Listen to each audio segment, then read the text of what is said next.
ஆமோஸின் தீர்க்க தரிசன புஸ்தகம் 9வது அதிகாரத்தினுடைய 12வது வசனம் எல்லாரும் சேர்ந்து வாசிக்கலாம்.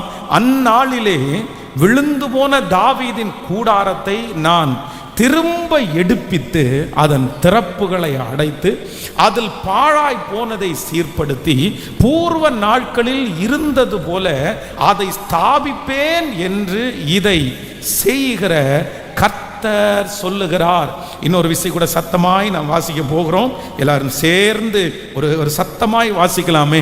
அந்நாளில் தானே விழுந்து போன தாவீதின் கூடாரத்தை நான் திரும்ப எடுப்பித்து அதன் திறப்புகளை அடைத்து அதில் பாழாய் போனதை சீர்படுத்தி பூர்வ நாளில் இருந்தது போல அதை ஸ்தாபிப்பேன் என்று இதை செய்கிற கர்த்தர் சொல்லுகிறார். நீங்கள் அப்போஸ்தலர் நடபடிகள் 15ஆம் அதிகாரத்தினுடைய 17வது வசனத்தை கூட வாசிக்கலாம். அப்போஸ்தலர் நடபடிகள் 15ஆம் அதிகாரத்தினுடைய 17வது வசனம். இதற்கு பின்பு திரும்ப வந்து விழுந்து போன தாவீதின் கூடாரத்தை மறுபடியும் எடுப்பித்து அதிலே பழுதாய் போனவைகளை சீர்படுத்தி அதை செவ்வையாக நிறுத்துவேன் என்று இவைகளை செய்கிற கர்த்தர் சொல்லுகிறார் என்று எழுதி இருக்கிறதே. கர்த்தருடைய பிள்ளைகளே, வேதத்திலே இருக்கிற ஒரு சில வசனங்கள் மட்டும்தான் மறுபடியும் அது திரும்ப ரிப்பீட் ஆகும். அதுவும் சில வசனங்கள் மட்டும்தான் பழைய ஏற்பாட்டிலே இருக்கிற அந்த வசனத்தை புதிய ஏற்பாட்டிலே சில வசனங்கள் தான் எழுதப்படும். அதிலே ஒரு முக்கியமான ஒரு வசனம் என்னன்னா, அவர் விழுந்து போன தாவீதின் கூடாரத்தை திரும்ப எடுப்பித்து அதில் பாழாய் போனதை சீர்படுத்தி அதை செவ்வையாக நிறுத்துவேன் என்று கர்த்தர் வாக்கு கொடுக்கிறார். இந்த மாதம் இந்த சத்தத்தை கேட்கிற ஒவ்வொரு ஆண்டவருடைய பிள்ளைகளுக்கும் இது கர்த்தரே நேரடியாய் கொடுக்கிற வார்த்தை. இது ஒரு மனிதனுடைய வார்த்தை அல்ல, இது ஒரு ஊழியக்காரனுடைய வார்த்தை அல்ல. ஆண்டவராகிய கர்த்தர் இன்றைக்கு சோர்ந்து போய் இருக்கிற ஒவ்வொருத்தரையும் பார்த்து கர்த்தர் வாக்கு கொடுக்கிறார். நான் விழுந்து போன உன்னுடைய கூடாரத்தை மறுபடியும் எடுத்து நிறுத்துவேன் என்று கர்த்தர் வாக்கு கொடுக்கிறார். அதிலே பழுதாய் போனகளை சீர்படுத்துவேன் என்று கர்த்தர் வாக்கு கொடுக்கிறார். மறுபடியும் அதை நிறுத்துவேன் என்று கர்த்தர் வாக்கு கொடுக்கிறார். நம்புறவர்கள் கரங்களை உயர்த்தி ஒரு ஹல்லேலூயா சொல்லலாம். சத்தத்தை உயர்த்தி ஒரு ஹல்லேலூயா சொல்லலாம். இந்த மாதம் முடிகிறதற்குள்ளே விழுந்து போன உங்களுடைய தொழிலிலே ஒரு மாற்றத்தை கர்த்தர் தரப்போகிறார்.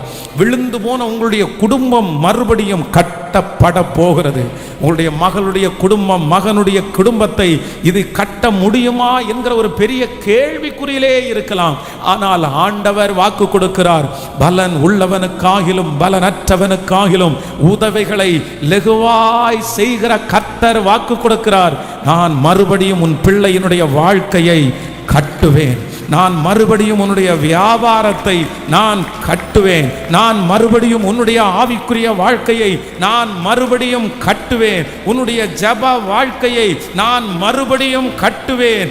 ஆமென். உன்னுடைய ஊழிய காரியத்தை நான் மறுபடியும் கட்டுவேன். கர்த்தராகிய ஆண்டவர் வாக்கு கொடுக்கிறார். அந்நாளிலே, சீக்கிரத்திலே, இந்த மாதத்திலே விழுந்து போன தாவீதின் கூடாரத்தை நான் திரும்ப எடுப்பித்து அதனுடைய திறப்புகளை அடைத்து பாழாய் போனதை சீர்படுத்தி பூர்வ நாட்களில் இருந்தது போல அதை ஸ்தாபிப்பேன் என்று இதை செய்கிற கர்த்தர் வாக்கு கொடுக்கிறார். நல்ல மேல கரங்களை தட்டி ஆமென் என்று சொல்லி இதை நான் விசுவாசிக்கிறேன். இந்த வார்த்தை பலிபீடத்திலிருந்து வரும்போதே, இந்த வார்த்தையை ஊழியக்காரன் மூலமாய் கர்த்தர் சொல்லும் போதே இந்த காரியத்தை ஆண்டவர் அப்படியே நிறைவேற்றுவாராக.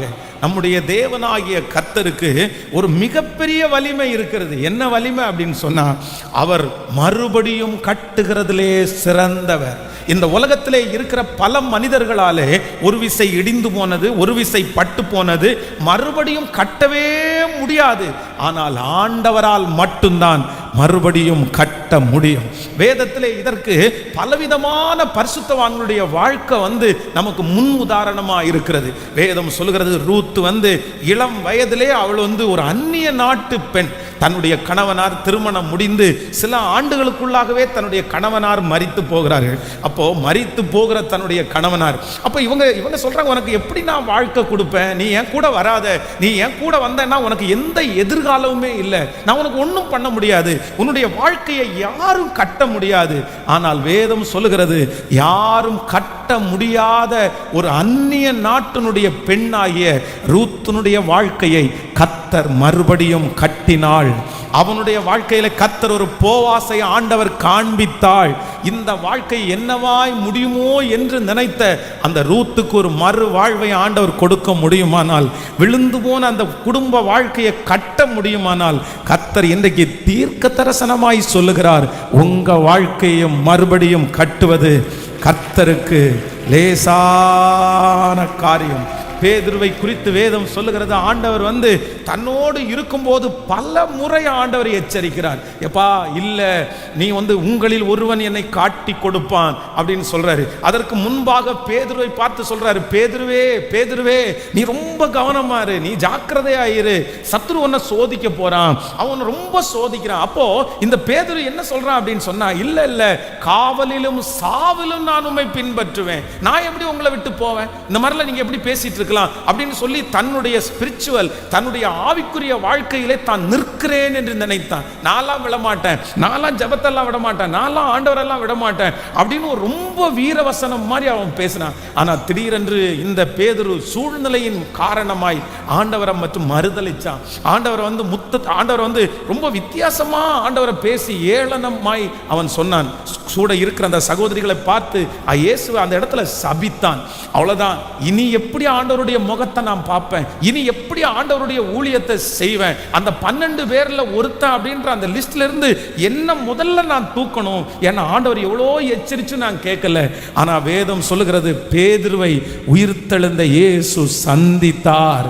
அவன் விழுந்து போன அந்த நேரத்தில் ஆண்டவர் அவனை சந்தித்து பலப்படுத்தி மறுபடியும் கர்த்தர் வாக்கு கொடுக்கிறார், இந்த கல்லின் மேல் என் சபையை கட்டுவேன், பாதாளத்தின் வாசல்கள் அதை மேற்கொள்ளுவது இல்லை. மறுபடியும் பேதுருடைய வாழ்க்கையை ஊழியத்தை கட்டி அவனை விலையேற பெற்ற ஒரு தேவனுடைய ஊழியனாய் மாற்றினார். அவருடைய பிரசன்னம் இந்த மாதத்தில் நம்மை முற்றிலும் சூழ்ந்து கொண்டிருக்கிறது. அநேகம் பேருடைய கரத்தை ஆண்டவர் பிடிக்கிறார், அநேகம் பேரை ஆண்டவர் தைரியப்படுத்துகிறார். நிறைய பேருடைய மனதில் இப்படிதான் நினைக்கிறீர்கள், ஆண்டவரே மறுபடியும் நான் எப்படி, மறுபடியும் நான் எப்படி, மறுபடியும் நான் எப்படி தலை நிமிர்ந்து வாழுவேன், மறுபடியும் எப்படி என் குடும்ப வாழ்க்கை நான் தொடருவேன், மறுபடியும் எனக்கு இந்த காரியத்தை நினைச்சாலே எனக்கு தூக்கம் வரல, எனக்கு ரொம்ப கஷ்டமா இருக்கு, மறுபடியும் என்கிற வார்த்தை என் வாழ்க்கையில நிறைவேறுமா என்கிற எதிர்பார்ப்போடு வந்திருக்கிற நிறைய பேரை கர்த்தர் நேருக்கு நேராய் சந்தித்து இந்த 100 நாள் ஜபம் முடிகிறதுக்குள்ளே ஒரு அற்புதம் நடக்க போகிறது. விழுந்து போன அந்த தாவீதின் கூடாரத்தை, விழுந்து போன அந்த சகல காரியத்தையும் பேதுருக்கு மறுபடியும் கொடுத்த தேவன் நமக்கு கொடுப்பேன் என்று கர்த்தர் வாக்கு கொடுக்கிறார். நம்புறவங்க கரங்களை தட்டி மறுபடியும் மறுபடியும் ஆமென். ஹalleluya ஹalleluya ஹalleluya ஆமென். இந்த மாதம் ஆண்டவர் ரொம்ப நல்ல வாக்குத்தத்தத்தை கொடுத்திருக்கிறார். ஸோ இந்த வாக்குத்தத்தத்தை உறுதியா பற்றி பிடித்து விழுந்தவன் விழுந்த வண்ணமாகவே இருக்க போவதில்லை, கீழே தள்ளப்பட்டவன் தள்ளப்பட்ட விதமாகவே இருக்க போவதில்லை, நஷ்டம் அடைந்தவன் நஷ்டப்பட்டது போலவே இருக்க போவதில்லை. கர்த்தர் இருக்கிறார், அவர்களை மறுபடியும் கட்டுவதற்கு அவர்கள் இருக்கிறார். அதனால இந்த மாதம் நம்மிடத்திலே அசைவாடுகிற தேவன் யார் என்றால் மறுபடியும் நம்மை கட்டுகிற தேவன். ஹல்லேலூயா. இந்த செய்தியினுடைய இந்த வசனத்திலே இருக்கிற ஒரு 4 காரியங்களை 1ஆம் தேதி ஆராதனையிலே உங்களோடு அநேகம் பேரோடு பகிர்ந்து கொள்ள ஆண்டவர் உதவி செய்தார். இந்த நாளிலே இந்த விழுந்து போன தாவீதின் கூடாரம் அப்படின்னா, இந்த விழுந்து போன தாவீதின் கூடாரம் விழுந்து போகிறதற்கு முன்பாக எப்படி இருந்துச்சு அப்படின்றதை குறித்து ஒரு 3 காரியத்தை உங்களோடு சொல்லி உங்களுக்காக ஜெபிக்கிறதற்கு நான் ஆசைப்படுகிறேன். வேதத்தில் நிறைய பேருடைய கூடாரங்கள் இருந்தாலுமே இந்த தாவீதின் கூடாரம் அப்படின்றது ரொம்ப ஸ்பெஷலான ஒன்று. ஆண்டவர் இந்த தாவீதை ரொம்ப ஸ்பெஷலா ஆண்டவர் வைத்தார். அவனை இருதயத்திற்கு ஏற்ற தாசனாய் ஆண்டவர் வைத்திருந்தார். பொதுவாக நீங்கள் முதலிலே வேதத்தில் நீங்கள் வாசிக்கும் போது வேதம் சொல்கிறது, ஆசரிப்பு கூடாரத்திலே கர்த்தருடைய பெட்டி அப்படின்ற ஒன்று இருந்தது, தேவனுடைய உடன்படிக்கை பெட்டி. அப்போ இந்த தேவனுடைய உடன்படிக்கை பெட்டி தான் அன்றைக்கு இருக்கிற ஜனங்களுக்கு முன் செல்லுகிற கர்த்தரை போல அவங்க வச்சிருந்தாங்க. அந்த உடன்படிக்கை பெட்டிக்கு முன்பாக நின்று அவர்கள் ஆண்டவருடைய வார்த்தையை அவர்கள் கேட்பார்கள். இந்த உடன்படிக்கை பெட்டி தங்களோடு இருக்கிறது ஆண்டவர் தங்களோடு இருக்கிறதாய் அவர்கள் நினைத்தார்கள். அப்படின்னா ஃபர்ஸ்ட் ஒரு பெரிய ஆசரிப்பு கூடாரம் இருந்துச்சு. அந்த ஆசரிப்பு கூடாரத்தில் பிரகாரம், பரிசுத்த ஸ்தலம், மகா பரிசுத்த ஸ்தலம். அந்த பிரகாரத்தில் ஜனங்கள் வருவார்கள், பரிசுத்த ஸ்தலத்திலே ஆசாரியர்கள் வருவார்கள். மகா பரிசுத்த ஸ்தலத்திலே பிரதான ஆசாரியர்கள் அவங்க வருஷத்திற்கு ஒரு விசை, அதுல யாருமே பாவத்தோட போக முடியாது, அசுத்தத்தோட போக முடியாது. அதனால வருஷத்திற்கு ஒரு முறை அப்படிதான் அந்த மகா பரிசுத்த ஸ்தலத்துக்குள்ளே போவார்கள். அந்த மகா பரிசுத்த ஸ்தலத்துக்குள்ளே என்ன இருக்கும் அப்படின்னு சொன்னா இந்த ஆசரிப்பு கூடாரம் அங்கே இருக்கும். அப்போ இந்த சாமுவேலுக்கு முன்பான காலத்திலே ஏலியை குறித்து வேதம் சொல்லுகிறது. இந்த ஏலியின் நாட்களிலே இந்த உடன்படிக்கை பெட்டி அவங்க என்ன பண்ணுவாங்கன்னா, அந்நிய நாட்டு ராஜாக்கள் இந்த உடன்படிக்கை பெட்டியை பிடிச்சிட்டு போவாங்க. அந்த அதிகாரத்தில் நீங்க வாசிக்க முடியும். இந்த உடன்படிக்கை பெட்டி இஸ்ரவேலை விட்டு போன உடனே ஏலி உட்கார்ந்திருந்த இடத்திலிருந்து அப்படியே கவுந்து மல்லாக்க விழுந்து அவன் பிடரி முறிந்து செத்து போனான் அப்படின்னு வேதம் சொல்லும். ஓபினி பினகாஸ் என்கிற அவனுடைய 2 மகன்களும் அன்னைக்கே மரணம் அடைவார்கள். ஆசாரியனுடைய மரணம், ஆசாரியனுடைய பிள்ளைகளாகிய 2 பேருடைய மரணம். அதற்கு பிறகு பார்ப்பீர்களே ஆனால் அந்த ஒருத்தனுடைய மனைவி பச்சை குழந்தையை தூக்கிட்டு வரும்போது கீழே போட்டு விழுந்து அந்த இடத்துல அவள் தன்னுடைய பிள்ளையை முடவனை போல அந்த ஒரு சூழ்நிலை. இப்படி ஒரு மிகப்பெரிய கலக்கம் உண்டான ஒரு நேரம். என்ன நேரம்னா அந்த நேரம். ஆனால் இந்த உடன்படிக்கை பெட்டி அதற்கு பிறகு வெளியிலே இருந்தது. இதை அடுத்தது யார் அப்படின்னா சாமுவேல் தான் அடுத்து தீர்க்கதரிசியாய் வந்தார். இந்த சாமுவேல் எல்லா ஊழியத்தை செய்தாலும் அநேக இடத்துல போய் ஒரு பைபிள் காலேஜ் ஆரம்பிச்சாரு, நிறைய ராஜாக்களை அபிஷேகம் பண்ணினார். ஆனா இந்த உடன்படிக்கை பெட்டியை நம்ம பாதுகாக்கணும், இதற்காக ஒரு இடத்தை நம்ம ஆயத்தப்படுத்தணும் அப்படின்ற எந்த எண்ணமுமே அவருக்குள்ள வரவே இல்லை.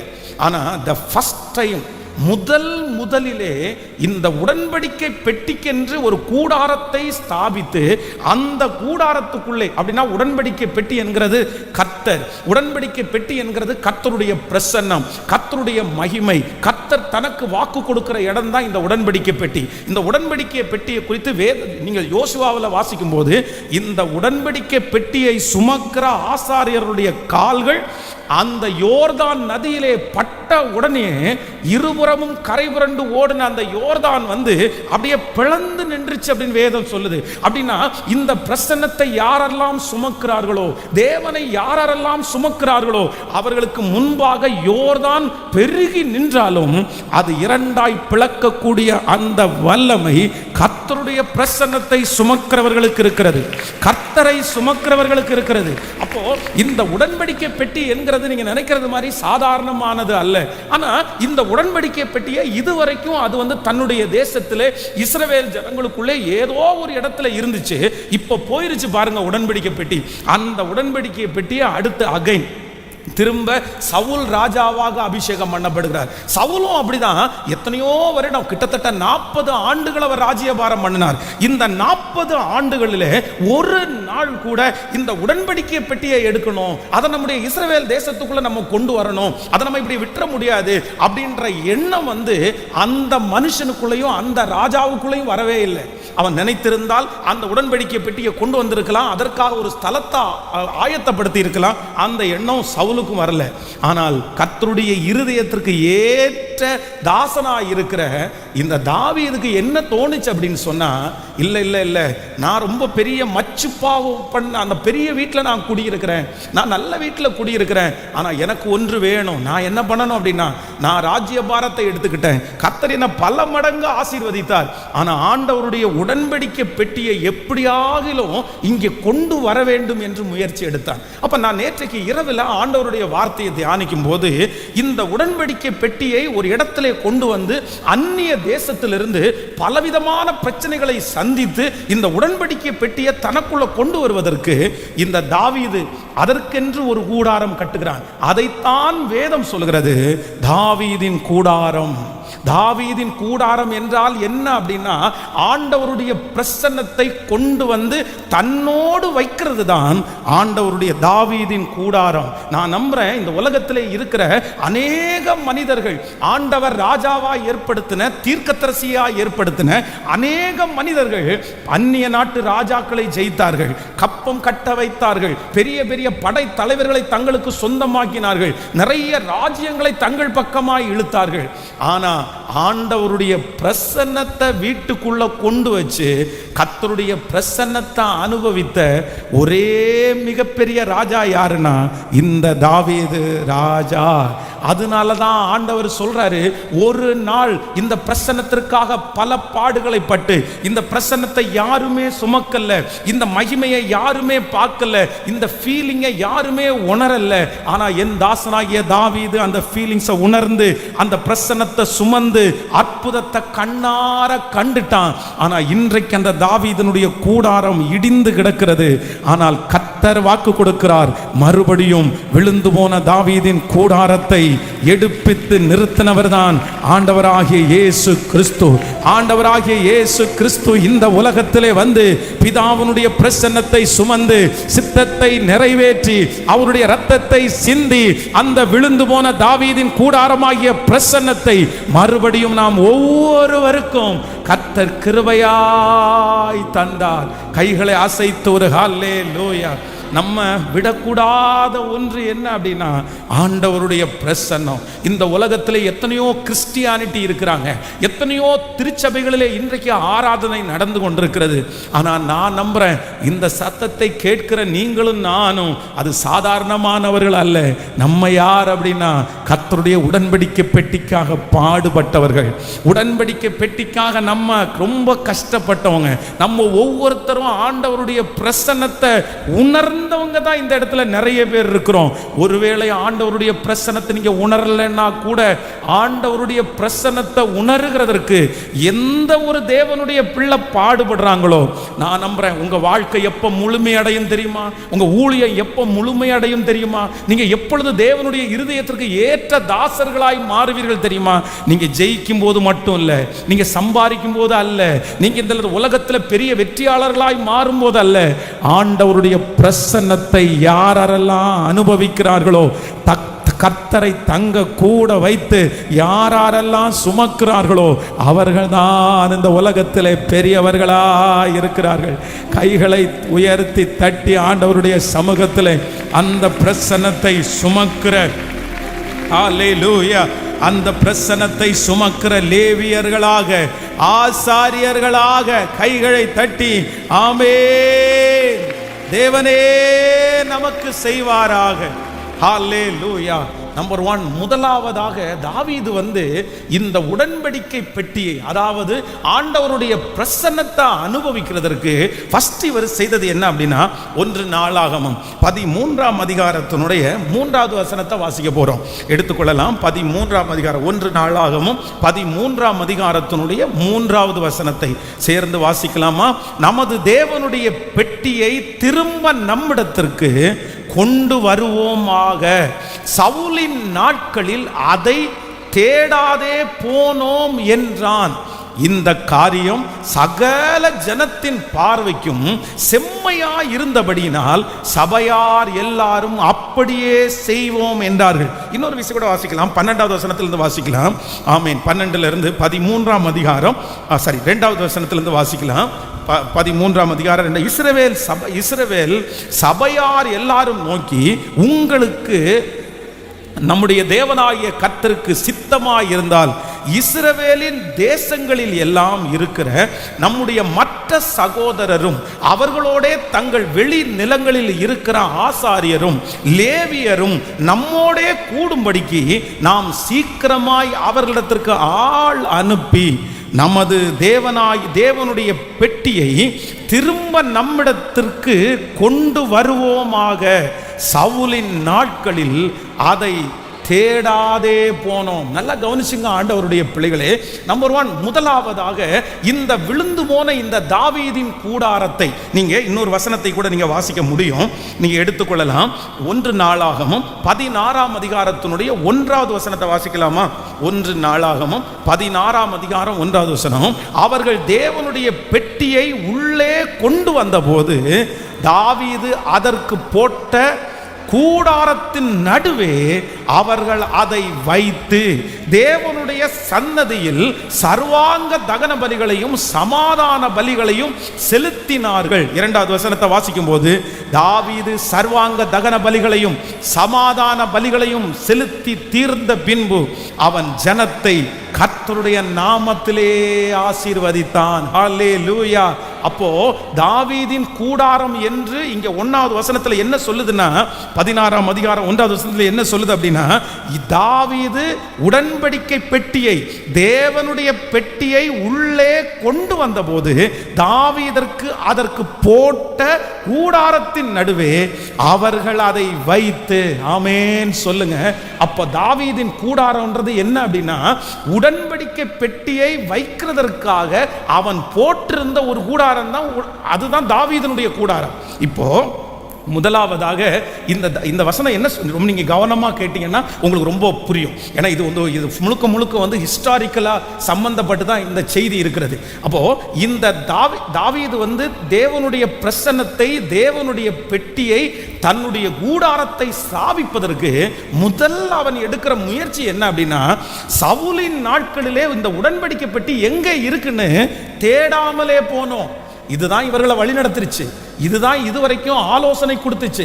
இந்த பெட்டியின் மூலமாகத்தான் அவர்கள் நிறைய நன்மைகளை பெற்றுக்கொண்டார்கள். தேவன் தங்களோடு இருக்கிறத அவங்க எதுல ஃபீல் பண்ணாங்க அப்படின்னு சொன்னா, இந்த உடன்படிக்கை பெட்டி இருக்கிறத வச்சுதான் அவங்க ஃபீல் பண்ணாங்க. ஆனா சவுலுடைய நாட்களில் பட்டயத்தை செய்கிறதற்கு அவங்க முக்கியத்துவம் கொடுத்தாங்க. பெரிய பெரிய கொல்லர்களை எல்லாம் சவுல் நியமித்தான். பெரிய பெரிய குடோன்களை எல்லாம் ஆயுதங்களை கொண்டு போய் வைக்கிறதற்கு சவுல் ராஜாவினுடைய நாட்களிலே தயாரித்தார்கள். இந்த நாட்டை பிடிக்கலாம், அந்த நாட்டை பிடிக்கலாம் அப்படின்றத அவன் நிறைய காரியத்தை செய்தார்கள். அதே போல தாவீதை கொல்லுவதற்காக அதற்காக ஒரு டீம் அனுப்பினான்.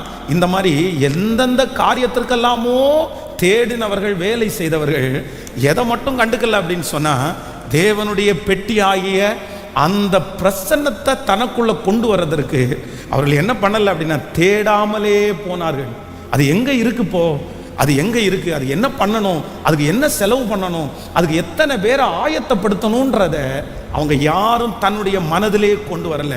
ஆனா தாவீது தன்னுடைய ராஜ்ய பாரத்தில் உட்கார்ந்த உடனே, தனக்கு அந்த பொறுப்பு கையில கொடுக்கப்பட்ட உடனே, இந்த தாவீது ஃபர்ஸ்ட் செய்த வேலை என்ன அப்படின்னு சொன்னா, தேடுங்கப்பா, நமக்கு முன் சென்ற, நமக்கு வழிகாட்டின அந்த பிரசன்னம் எங்க இருக்குது, அந்த பிரசன்னம் எங்க இருக்குது, அந்த பிரசன்னம் எங்கே இருக்குது?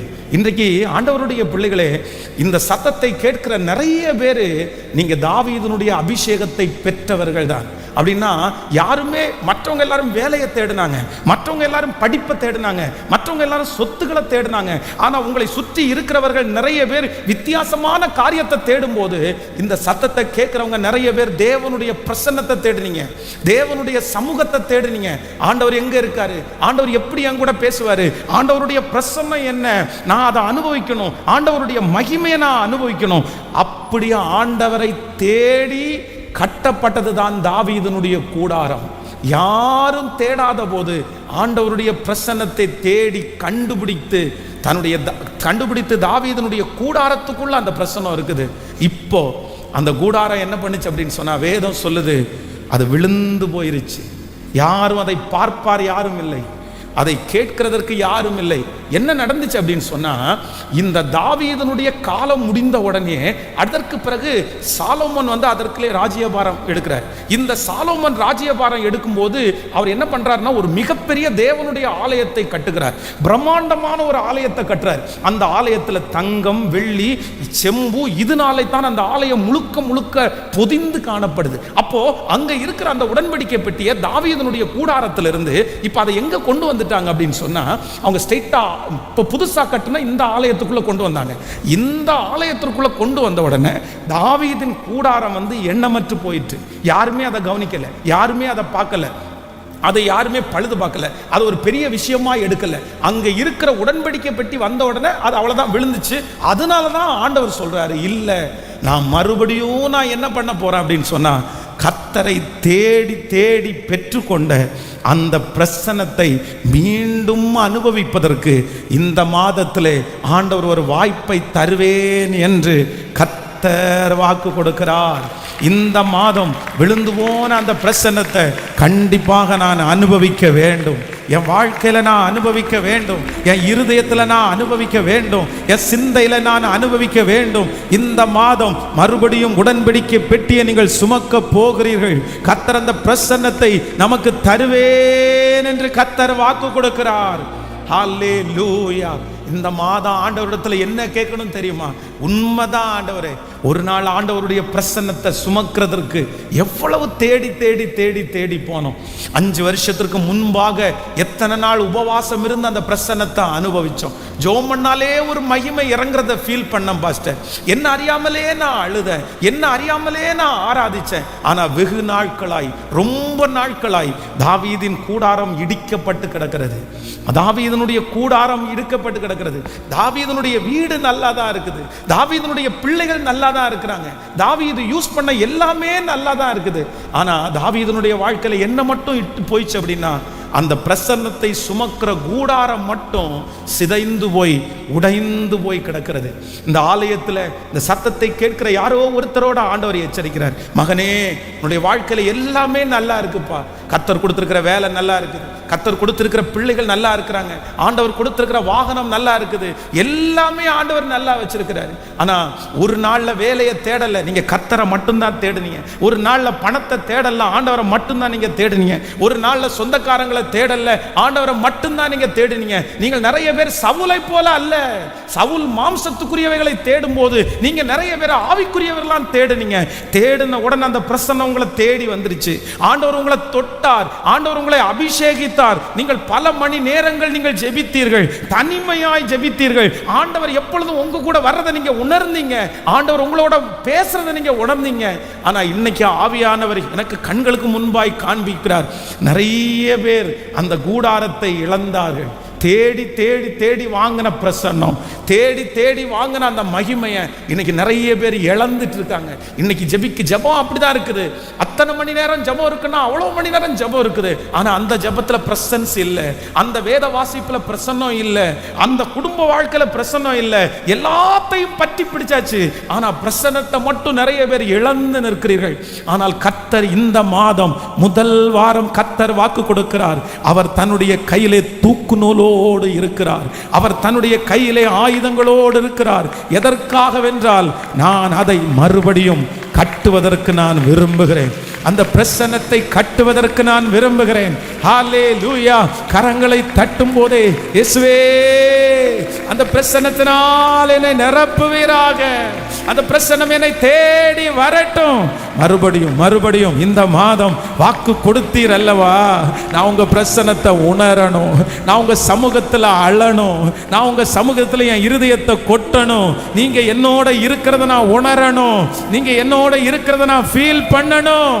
சொல்லுங்க சொல்லுங்க. அதை ஜெபிக்கும் போதே, இந்த மாதம் எனக்கு வேற ஒண்ணும் வேண்டாம், எனக்கு ஒண்ணும் வேண்டாம், பழையது போல ஆண்டவரே, நான் வேற எதையும் தேடலையே ஆண்டவரே, உங்க பிரசன்னம் என்ன ஆறுதல் படுத்திருச்சு, உங்க பிரசன்னம் என்ன தேற்றிருச்சு, உங்க பிரசன்னம் என்ன நடத்திருச்சு.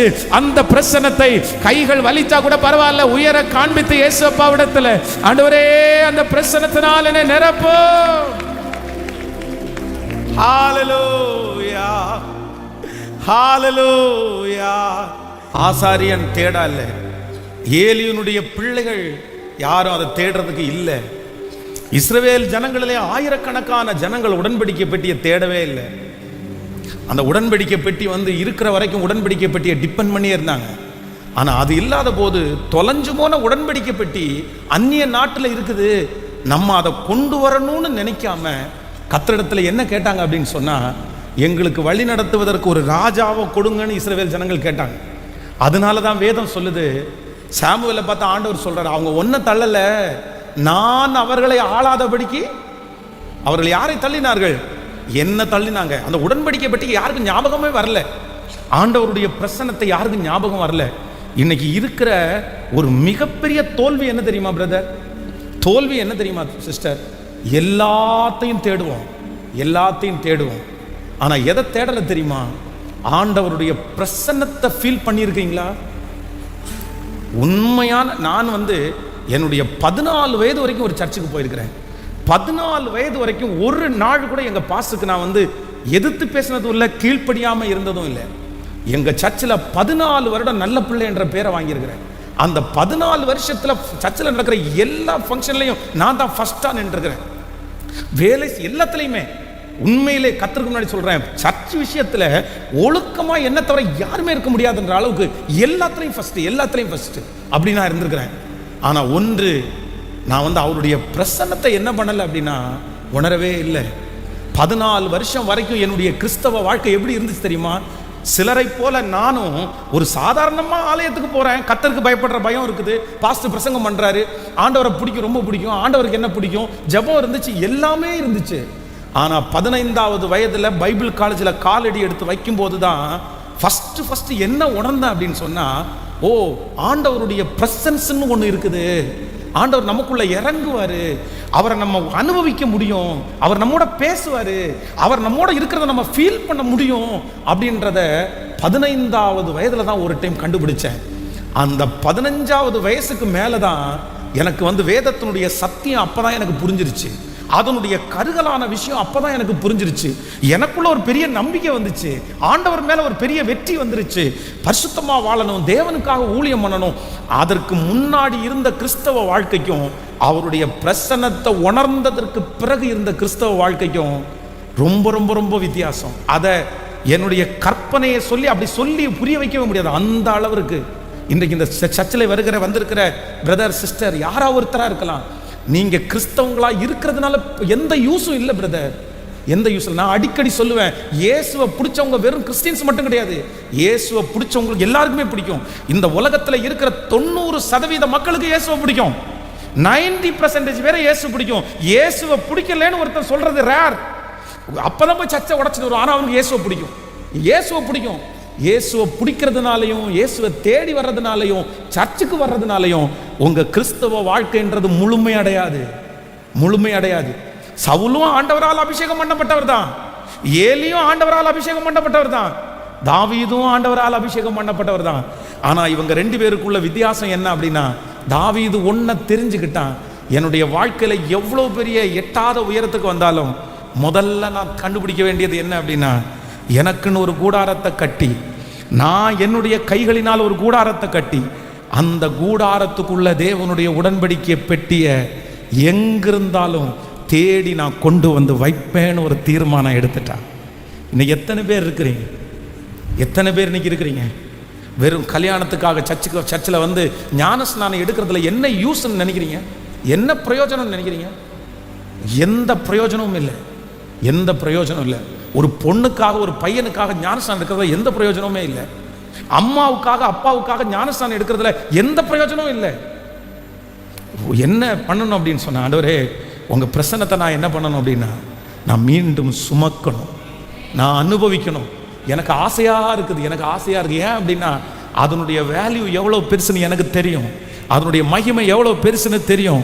ஆண்டவருடைய பிரசன்னத்தை மட்டும் சுமக்க ஆரம்பிச்சிருங்க, சாபங்கள் விட்டு விலகும், கட்டுகள் விட்டு விலகும், சாபங்கள் தொட முடியாது, வியாதிகள் தொட முடியாது, விரக்தி உங்களுக்குள்ளே இருக்காது, தற்கொலை எண்ணங்கள் உங்களுக்குள்ளே இருக்காது, இந்த உலகத்தை குறித்த வெறுப்பு உங்களுக்குள்ளே இருக்காது. ஆண்டவருடைய பிரசன்னம் எவ்வளோ பெரிய மலையையும் மெழுகு போல உருகி போடக்கூடிய பிரசன்னம், அது கர்த்தருடைய பிரசன்னத்துக்கு மட்டும்தான் உண்டு. அந்த பிரசன்னத்தை தேடி கண்டுபிடிக்கிறவர்கள் பாக்கியவான்கள். அல்லேலூயா.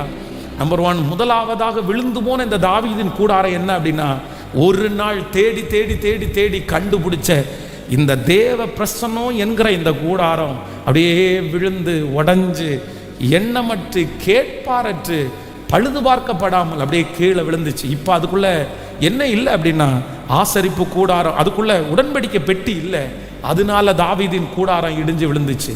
இன்னைக்கு நிறைய பேருடைய கூடாரங்கள் இடிந்து கிடக்கிறதுக்கு நம்பர் 1 ஃபர்ஸ்ட் ரீசன், முதல் காரணம் என்ன அப்படின்னு சொன்னா, ஆண்டவருடைய உடன்படிக்கை பெட்டி என்கிற பிரசன்னம் இல்லை. அதைத்தான் ஆண்டவர் திரும்ப இந்த மாதம் வாக்கு கொடுக்கிறார்.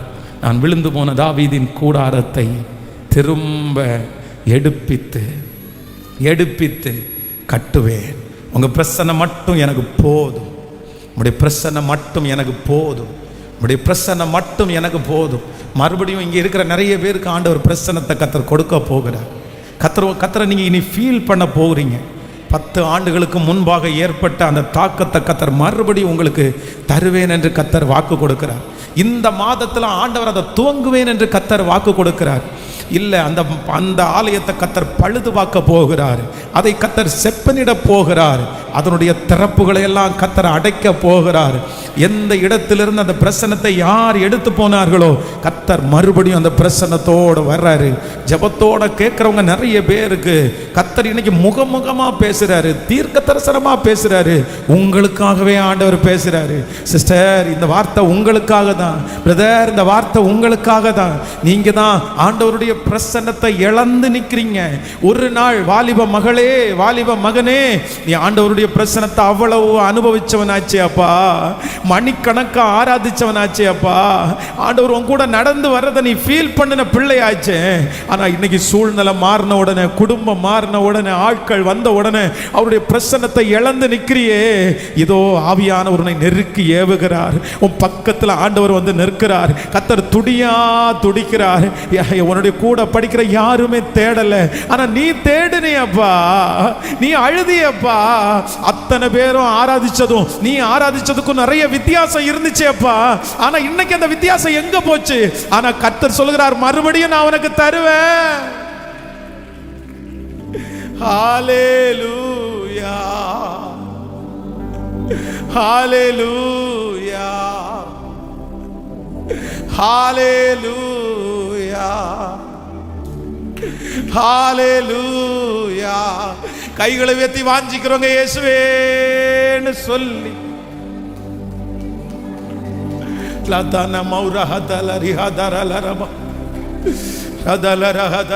விழுந்து போன தாவீதின் கூடாரத்தை திரும்ப எடுப்பித்து கட்டி அதனுடைய திறப்புகளை அடைத்து, இல்ல மறுபடியும் அவங்க கூட பேசுறதுக்கு நான் விரும்புறேன். மறுபடியும் ஒன்ன நான் நிரப்புறதுக்கு நான் விரும்புறேன். அல்லேலூயா. மகளே, தேடி தேடி போனியப்பா, தேடி கால் கடுக்க நடந்தியே. அத்தனை அவமானத்தின் மத்தியில நடந்தியே. எத்தனையோ பேர் கூட வரல, ஆனா அதிகாலையில எழும்பி நடந்தியே. கர்த்தரை தேடினியே. இன்னைக்கு அந்த பிரசன்னம் இடிஞ்சு கிடக்குது. ஆனா கர்த்தராகிய ஆண்டவர் அவருடைய மகிமையோடு கடந்து வந்து அந்த தாவீதின் கூடாரத்தை பழுது பார்க்கிறதுக்கு நிற்கிறார். திரும்ப எடுப்பிக்க நினைப்புகிறார். திறப்புகளை அடைக்க நினைக்கிறார். பழுதாய் போனவர்களை சீர்படுத்தி பூர்வ நாட்களில் இருந்தது போல, முன்னாடி இருந்தது போல பிரசன்னம்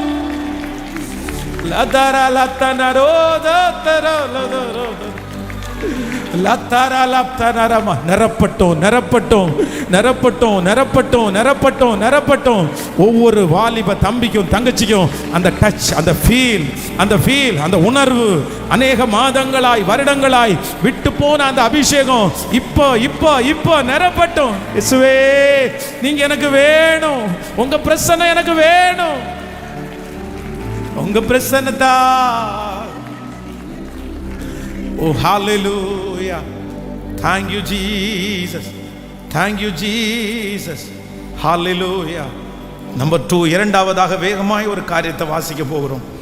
Thank you, Jesus. Hallelujah. இரண்டாவதாக 2 சாமுவேல் 6ஆம் அதிகாரத்தினுடைய 6வது 7வது வசனத்தை வாசிக்க போகிறோம். 2 சாமுவேல் 6ஆம் அதிகாரம், ஆமென், 6வது 7வது வசனத்தை வாசிக்கலாம். அவர்கள் தாவோனின் களம் இருக்கிற இடத்திற்கு வந்தபோது மாடுகள் மிரண்டு பெட்டியை அசைத்தபடியினால் ஊசா தேவனுடைய பெட்டியிடமாய் தன் கையை நீட்டி அதை பிடித்தான். அப்பொழுது கர்த்தருக்கு ஊசாவின் மேல் கோபம் உண்டது. அவனுடைய துணிவின் நிமித்தம் தேவன் அங்கே அவனை அடித்தார். அவன் அங்கே தேவனுடைய பெட்டியின் அண்டையிலே செத்தான். அடுத்த வசனத்தை வாசிங்க, 8. அப்பொழுது கர்த்தர் ஊசாவை அடித்தது நிமித்தம் தாவீது விசனப்பட்டு அந்த ஸ்தலத்திற்கு இந்நாள் மட்டும் வழங்கி வருகிற பேரேஸ் ஊசா என்னும் பேரிட்டான். அடுத்த வசனத்தை கூட வாசிப்போம். தாவீது அன்றைய தினம் கர்த்தருக்கு பயந்து கர்த்தருடைய பெட்டி என்னிடத்திற்கு வருவது எப்படி என்று சொல்லி அதை தன்னிடத்தில் தாவீதின் நகரத்திற்கு கொண்டு வர மனதில்லாமல் கீர்த்தியனாகிய ஓபேத் ஏதோமின் வீட்டிலே கொண்டு போய் வைத்தான். நல்லா கவனிச்சுங்க, கவனமா என்ன கவனிங்க. இப்ப என்ன பண்ணுது அப்படின்னு சொன்னா, இந்த தாவீது ஆண்டவருடைய உடன்படிக்கை பெட்டியை கொண்டு வர்றதற்கு ஆண்டவருடைய உடன்படிக்கை பெட்டியை சவுல் மறந்தாலும் இவன் உடனே ஆண்டவருடைய பெட்டியை நம்ம கொண்டு வந்துடணும்னு தேட ஆரம்பிச்சிட்டான். எங்க இருக்கு, யார்கிட்ட இருக்குது, எப்படி கொண்டு வரலான்னு பிளான் பண்ணிட்டு இங்கே தாவீது ஒரு கூடாரத்தை போட்டுட்டாரு. அந்த உடன்படிக்கை பெட்டியை கொண்டு வந்து வைக்கிறதுக்கு ஒரு உடன்படிக்கையை போட்டு இப்ப தேடுறாரு. தேடின உடனே அது எங்க இருக்கு அப்படின்னு சொன்னா அந்நிய நாட்டில் இருக்கு அப்படின்னு உனக்கு உடனே தெரியும். இப்ப அங்க என்ன நடக்குது அப்படின்னு சொன்னா, இந்த உடன்படிக்கை பெட்டியை அந்த ஊர்ல இருக்கிற ஜனங்களுக்கு வந்து எங்க வைக்கிறது அப்படின்னு தெரியல. யாருடைய வீட்டில் வைக்கிறது, எங்க கொண்டு போய் வைக்கிறதுன்னு தெரியாம அவர்கள் என்ன பண்றாங்கன்னா, தாகோன் என்கிற ஒரு சிலைக்கு முன்னாடி கொண்டு போய் வைக்கிறாங்க. அவங்களுடைய ஊரில் இருக்கிற ஒரு கடவுள், உங்களுக்கு தெரியும்னு நினைக்கிறேன். ஸோ அது ரொம்ப வாசித்த டைம் இல்லை. நீங்கள் வந்து 6ஆம் அதிகாரம் 10வது வசனத்தில் நீங்கள் வாசிக்கும் போது அங்கே தெரியும். அதை தன்னிடத்தில் தாவீது நகரத்து நீங்கள் வந்து வாசிக்கலாம். நீங்கள் அந்த ஒரு வசனத்தை மட்டும் வாசிக்கலாமே. 1 சாமுவேல் 7ஆம் அதிகாரத்தினுடைய 1வது வசனத்தை வாசிக்கலாமா? 1 சாமுவேல் 5ஆம் அதிகாரம் 1வது வசனத்தையும் 7ஆம் அதிகாரம் 1வது வசனத்தையும் வாசிக்கலாம் வேகமாய். பெலிஸ்தியர் தேவனுடைய பெட்டியை பிடித்து 5ஆம் அதிகாரம் 1வது வசனம். நல்லா கவனிச்சுங்க, எழுதுறவங்க நோட்ஸ் எடுத்துக்கோங்க. 1 சாமுவேல் 5ஆம் அதிகாரம் 1வது வசனம். பெலிஸ்தியர் தேவனுடைய பெட்டியை பிடித்து அதை எபேசேனரில் உள்ள அஸ்தோத்துக்கு கொண்டு போனார்கள். அடுத்த வசனத்தை வாசிக்கலாம், 2வது வசனம். பெலிஸ்தியர் தேவனுடைய பெட்டியை பிடித்து தாகோனின் கோவிலிலே கொண்டு வந்து தாகோன் அண்டையிலே வைத்தார்கள். இப்போ என்ன நடக்குது அப்படின்னு சொன்னா, இந்த உடன்படிக்கை பெட்டியை எங்க கொண்டு போய் வைக்கிறதுன்னு தெரியாம இவங்க என்ன நினைச்சிட்டாங்கன்னு சொன்னா, இவங்க இந்த உடன்படிக்கை பெட்டியை வச்சுதான் எல்லாத்தையுமே பண்ணிட்டு இருந்தாங்க. அதற்கு பிறகுதான் ராஜாக்கள் கட்டளை கொட்டார்கள். இதுக்கு முன்னாடி உடன்படிக்கை பெட்டி தான் அவங்களுக்கு கட்டளை போட்டுச்சு. அதனால இவர்களுடைய கடவுளுடைய முக்கியமான ஒரு சிலை மாதிரி நினைச்சிட்டாங்க, ஒரு முக்கியமான ஒரு இன்ஸ்ட்ருமெண்டா நினைச்சு இவங்க என்ன பண்ணிட்டாங்க அப்படின்னு சொன்னா, ஐயோ நம்ம வந்து இதை வீட்டுல எல்லாம் வச்சுக்க முடியாது, இதை ஒண்ணும் பண்ணலாம், கடவுள்களுக்கென்று வைத்திருக்கிற அந்த கோயில்ல அந்த விக்கிரக இடத்துல இதையும் ஒண்ணு மாதிரி கொண்டு போய் வைக்கலாம்னு சொல்லி வேதம் சொல்கிறது. தாகோனுடைய கோவில் தான் அன்னைக்கு ரொம்ப ஃபேமஸான கோயில். அந்த தாகோன் என்கிற அந்த சிலைக்கு தான் பெரிய பவர் இருக்கிறதா அவங்க நினைச்சாங்க. அதனால என்ன பண்ணிட்டாங்கன்னா, ஸ்ட்ரைட்டா உடன்படிக்கையை கொண்டு போய் தாகோனுக்கு முன்னாடி கொண்டு போய் வச்சுட்டாங்க. இப்போ என்ன நடக்குது அப்படின்னு சொன்னா, நீங்க 3வது வசனத்தை வாசிக்கும் போது 3வது வசனத்தை வாசிக்கலாம். அஸ்தரோத் ஊரார் மறுநாள் காலமே எழுந்து வந்தபோது இதோ தாகோன் கர்த்தருடைய பெட்டிக்கு முன்பாக தரையிலே முகம் குப்புற விழுந்து கிடந்துச்சு. இப்ப பாருங்களேன், நல்லா கவனிச்சுக்குங்க, ஆண்டவருடைய பிரசன்னத்துக்கு எவ்வளவு வேல்யூ பாருங்க. ஆண்டவருடைய பிரசன்னத்தை மட்டும் ஒரு மனுஷன் சுமந்துட்டாங்கன்னா, இந்த உடன்படிக்கை பெட்டின்றது ஆண்டவருடைய பிரசன்னம், இந்த உடன்படிக்கை பெட்டின்றது ஆண்டவருடைய மகிமை. இப்போ ஆண்டவருடைய பெட்டியை அந்த விக்கிரகத்துக்கு முன்னாடி கொண்டு போய் அவங்க தெரியாம தான் வச்சாங்க. ஆனா காலையில வந்து வழிபாடு பண்ணும்போது, காலையில வந்து பூஜைக்காக ரெடி பண்ணி திறந்து பார்த்தா அவங்களுடைய சிலை என்ன பண்ணுது, முகம் குப்புற தலையில விழுந்து கிடக்கிறத பார்த்தாங்க. எல்லாருக்கும் ஆச்சரியம். சரி, எவனாவது ஒருத்தன் நைட்டு அவங்க எருசலேம்ல இருந்து எல்லாரும் வந்து ஒருவேளை இப்படி பண்ணியிருப்பான் அப்படின்னு நினைச்சு அவங்க என்ன பண்றாங்க அப்படின்னா, அப்பொழுது அவர்கள் தாகோனை எடுத்து அதை அதன் ஸ்தானத்திலே திரும்பவும், சொல்லுங்களேன், இவங்க என்ன பண்றாங்க அப்படின்னு சொன்னா, எப்பா தாகோன் கீழே விழுந்துச்சு, ஏதோ தள்ளி விட்டாங்க, இல்ல ஏதோ வந்து கிராக் ஆயிடுச்சு அப்படின்னு நினைச்சு மறுபடியும் நல்ல கலவை எல்லாம் போட்டு அடியில் நெட்டு போல்ட்டெல்லாம் நல்லா ரொம்ப ஸ்ட்ராங்கா கொடுத்து அப்படியே ரொம்ப அழகா செட் பண்ணி வச்சுட்டு போயிட்டாங்க. இப்போ அடுத்து 4வது வசனத்தை வாசிக்கும் போது, அவர்கள் மறுநாள் காலமே, காலையில வருவாங்க, அடுத்த நாள் காலமே எழுந்திருந்து வந்தபோது இதோ தாகோன் கர்த்தருடைய பெட்டிக்கு முன்பாக தரையிலே முகம் குப்புற விழுந்து கிடந்ததும் இல்லாமல் தாகோனுடைய தலையும் அதனுடைய 2 கைகளும் வாசர் மடியின் மேல் உடைக்கப்பட்டு கிடந்தது. தாகோனுடைய உடல் மாத்திரம் மீதியா இருந்தது. ஹலோ, இப்போ என்ன நடக்குது அப்படின்னா, இந்த உடன்படிக்கை பெட்டியை ஆண்டவருடைய பிரசனத்துக்கு முன்னாடி முதல்ல தாகோன் கவிழ்ந்து விழுந்துச்சு.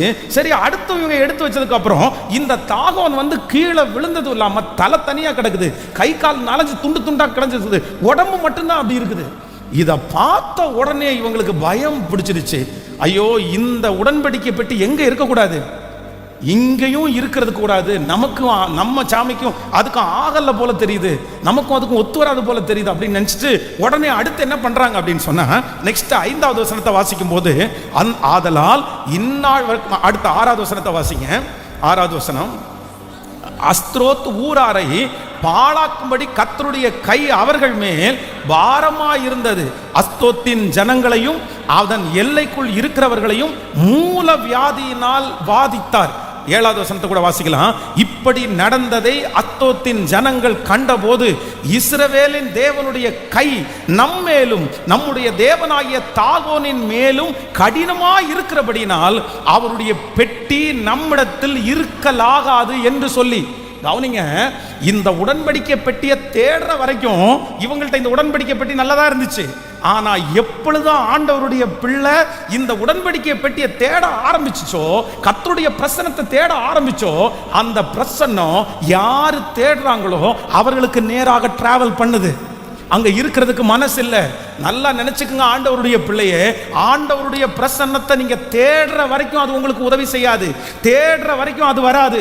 ஆனா நீங்க எப்ப தேட ஆரம்பிக்கிறீங்களோ அந்த பிரசன்னம் எங்கிருந்தாலும் தடைகளை தாண்டி உங்களிடத்திற்கு வருகிறதற்கு, உங்களை நோக்கி அது வரும்.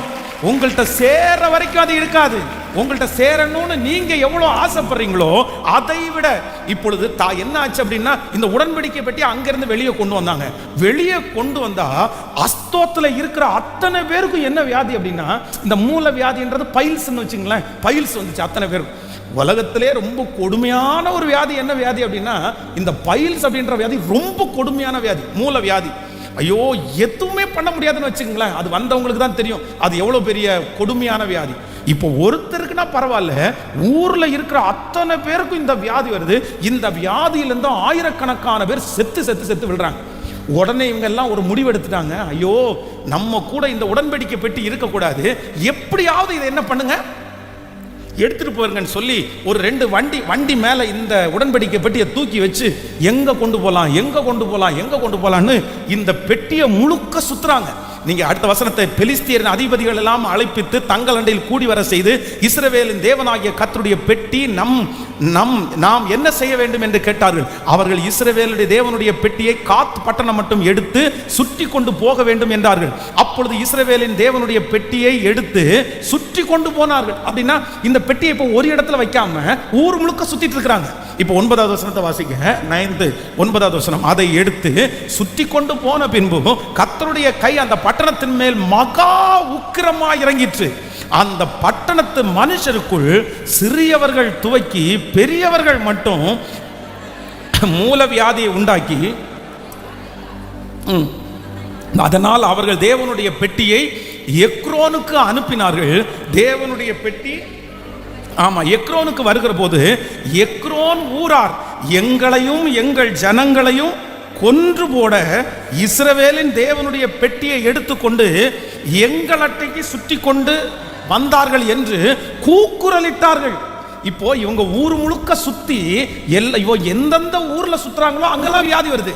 இப்போ எஸ்ரோன் ஊருக்கு வந்த போது அவங்க என்ன பண்றாங்க அப்படின்னா, தயவு செய்து இங்க எங்களை கொல்றதுக்காக இங்க கொண்டு வந்தீங்க, வேண்டாம், எங்களுக்கு வேண்டாம்.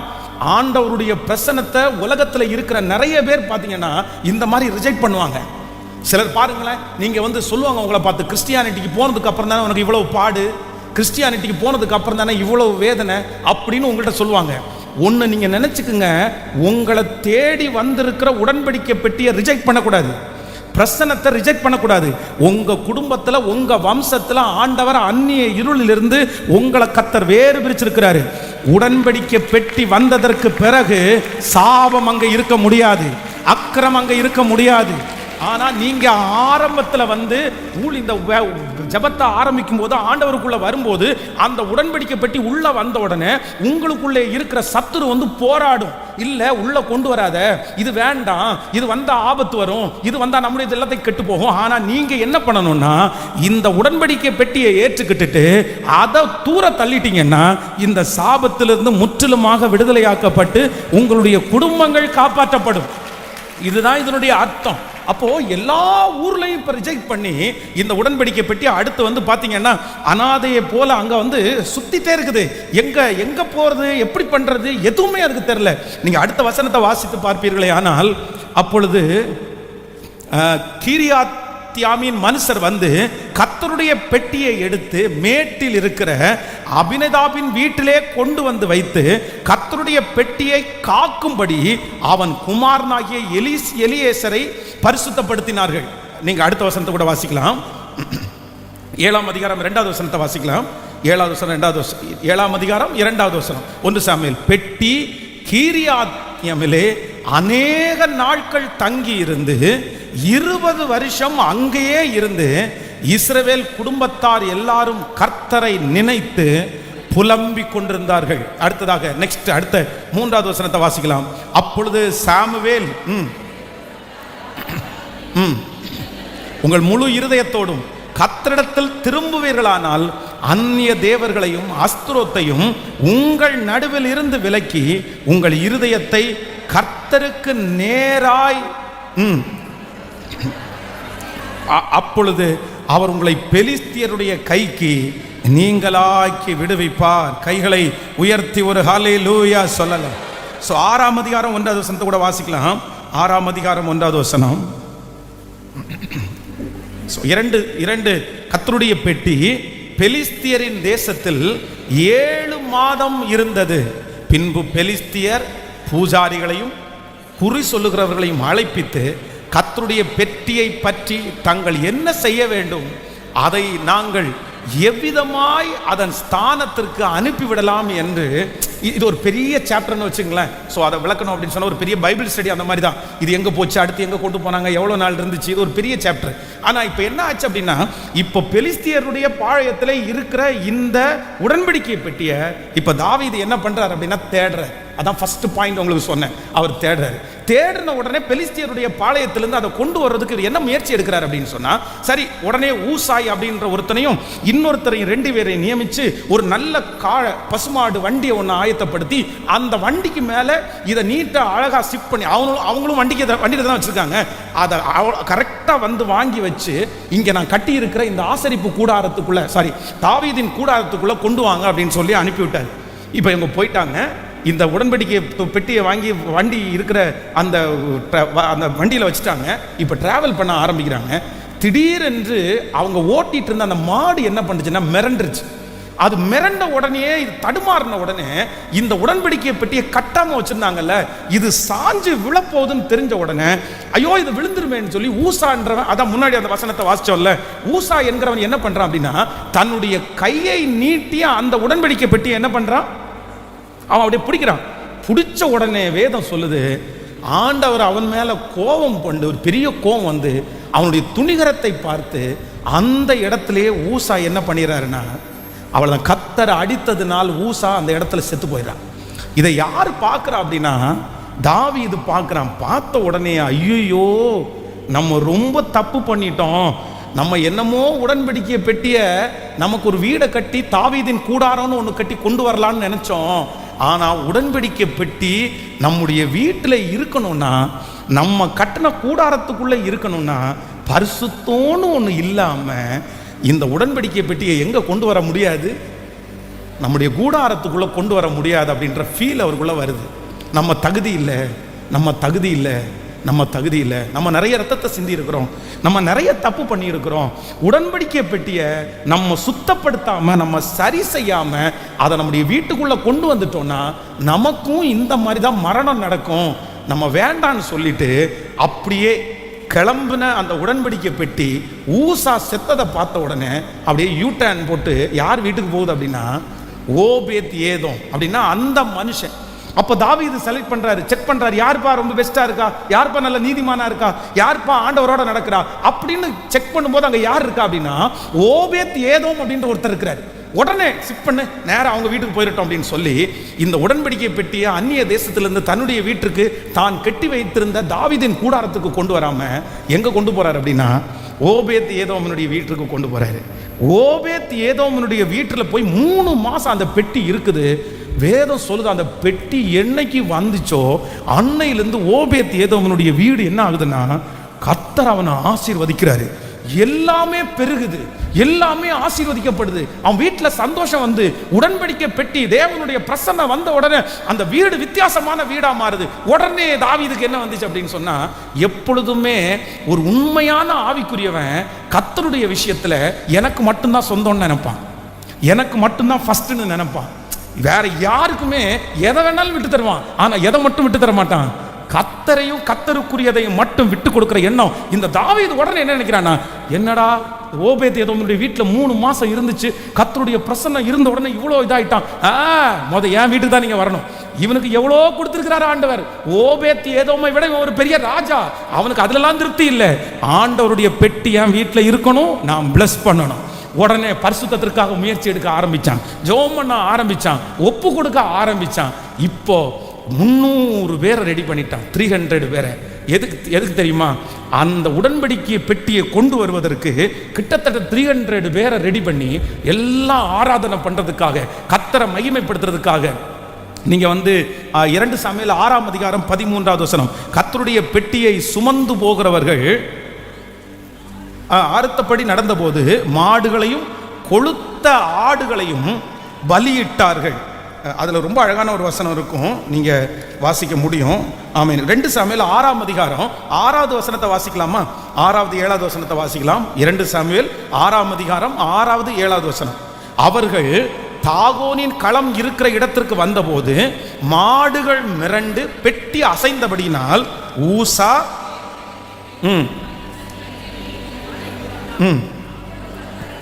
அப்பொழுது கர்த்தருடைய கோபம் ஊசாவின் மேல் விழுந்து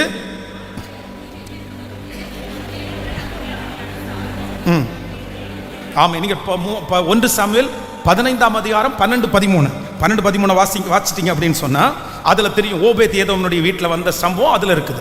1 சாமுவேல் 15ஆம் அதிகாரம் 1 நாளாகமம் 15ஆம் அதிகாரம் 12-13வது வசனம்.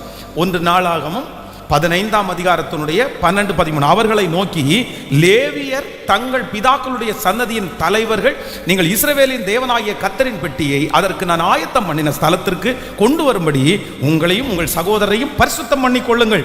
அடுத்த வசனம் 13வது வசனத்தை வாசிக்கலாம். முதலில் நீங்கள் அதை சுமக்கிறபடினாலும் நம்முடைய தேவனாகிய கர்த்தர் நியாயமா மாடியை தேடாமல் போனபடினாலும் அவர் நமக்குள்ளே அடிவிழ பண்ணினார் என்றார்கள். நல்லா கவனிச்சுங்க,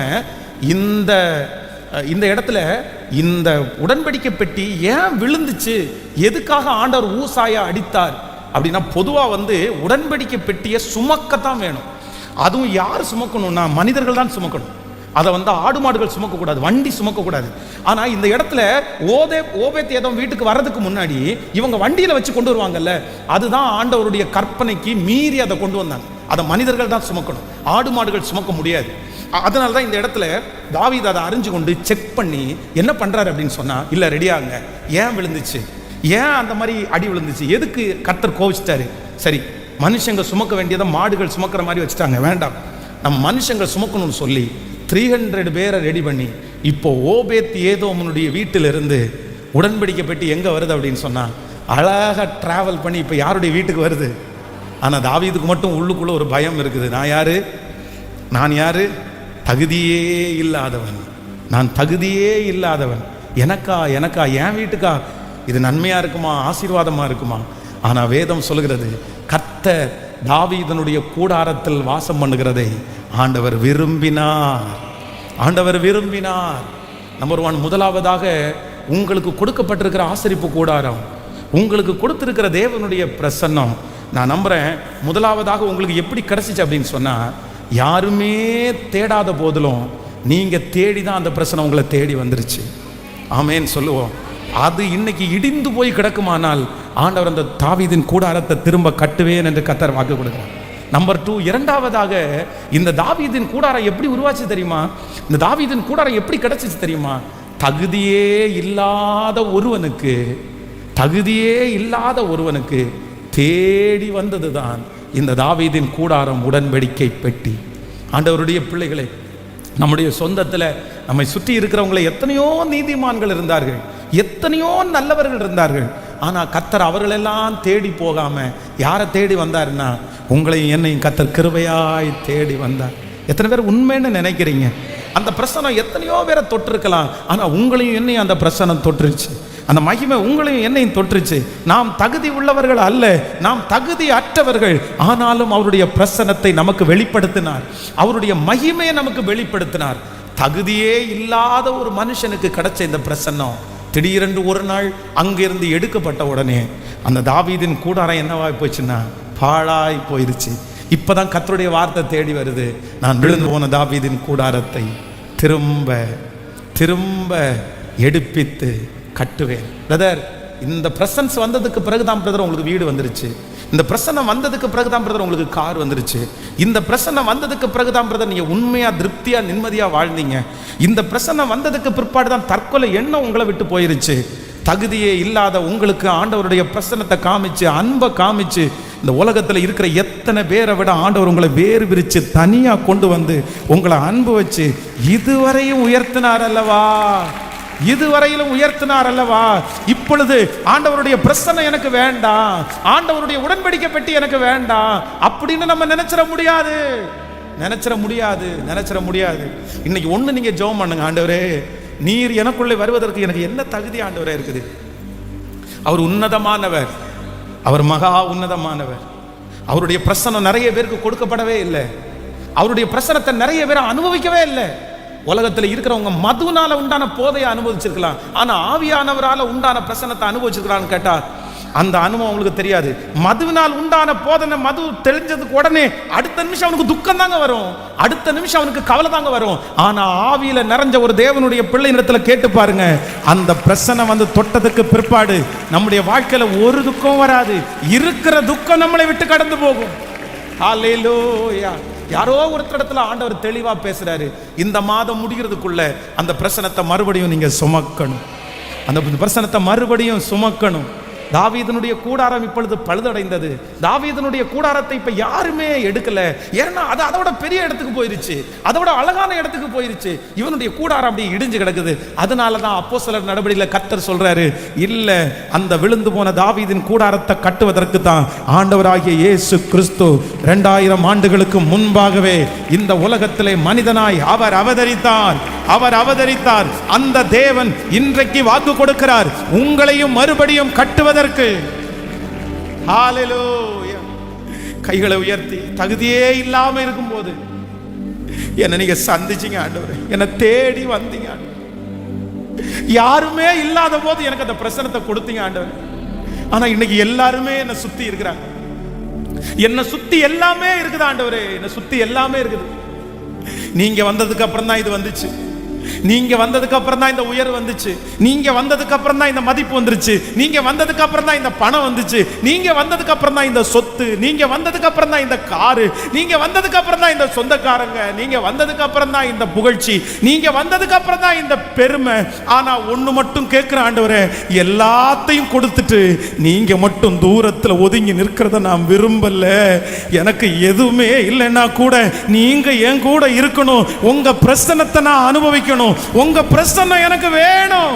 சத்தத்தை உயர்த்தி, ஆண்டவரே இந்த தாவீதின் கூடாரத்துக்குள்ள உம்முடைய உடன்படிக்கை பெட்டி வருவதற்கு எந்த தகுதியும் இல்லை, இந்த கூடாரத்துக்குள்ள நீங்க வர்றதுக்கு எந்த தகுதியும் இல்லை.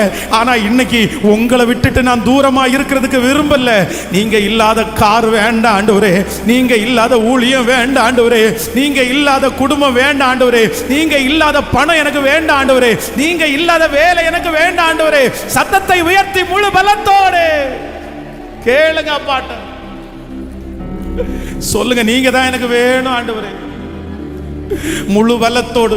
பிரதர், எஸ் இந்த வேலை ஆண்டவரால உண்டானது தானே பிரதர், இது சிஸ்டர், இது எல்லாமே ஆண்டவரால உண்டானது தானே. ஆனா ஆண்டவர் சொல்றாரு, உன் கூடாரம் இடிஞ்சு கிடக்குது, உன் கூடாரம் சிறந்து கிடக்குது. ஆனா இந்த மாதம் சரியான மாதம், அதை திருப்பி எடுப்பி கட்டணும். சொல்லுங்க, இயேசுவே மறுபடியும் அந்த ஆவி எனக்கு வேணும். கேட்க கேட்க கத்த தருவாரா? நிறைய பேரோட ஆண்டவர் முகமுகமா பேசுறாரு, நிறைய பேரோட கத்த தெளிவா பேசுறாரு. என்னமோ அவர் மட்டும் வெளியில நின்றுட்டு இருக்கிறது மாதிரி நான் ஃபீல் பண்றேன், அவர் மட்டும் தூரத்துல ஒதுங்கி நிற்கிறது மாதிரி நான் ஃபீல் பண்றேன். எல்லாரும் பக்கத்துல வந்துட்டாங்க, எல்லாரும் தொட்டு தொட்டு வந்துட்டாங்க, ஆனா அவர் மட்டும் தூரம் தூரம் போறாரு.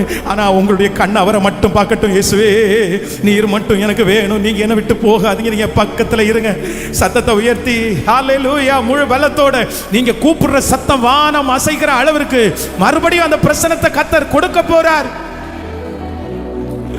ஹல்லேலூயா. நீங்க தான் எனக்கு எல்லாம் ஆண்டவரே, நீங்க தான் எனக்கு எல்லாம் ஆண்டவரே, நீங்க தான் எனக்கு எல்லாம், நீங்க தான் எனக்கு எல்லாம். ஹல்லேலூயா ஹல்லேலூயா. விழுந்து போன தாவீதின் கூடாரத்தை நான் திரும்ப எடுப்பித்து கட்டி அதனுடைய திறப்புகளை எல்லாம் அடைத்து பாழாய் போனதை சீர்படுத்தி நான் திரும்பவும் நிலை நாட்டுவேன். ஹல்லேலூயா. நம்பர் 1, முதலாவதாக இந்த தாவீதின் கூடாரம் எதுல ஸ்திரப்பட்டுச்சுன்னா, யாருமே தேடாம இருக்கும்போது தேடி கண்டுபிடிக்கப்பட்ட ஒரு உடன்படிக்கை பெட்டி தான் தேவனுடைய கூடாரத்தில் இருந்துச்சு. நம்பர் 2, இது ரொம்ப வேல்யூ உள்ளது, இது ரொம்ப வேல்யூ உள்ளது. இது என்ன அப்படின்னு சொன்னா, தகுதியே இல்லை. ஆனா இந்த தாவீது நிறைய ரத்தம் சிந்தி இருக்கிறாரு, தாவீது நிறைய தப்பு பண்ணிட்டாரு வாழ்க்கையில.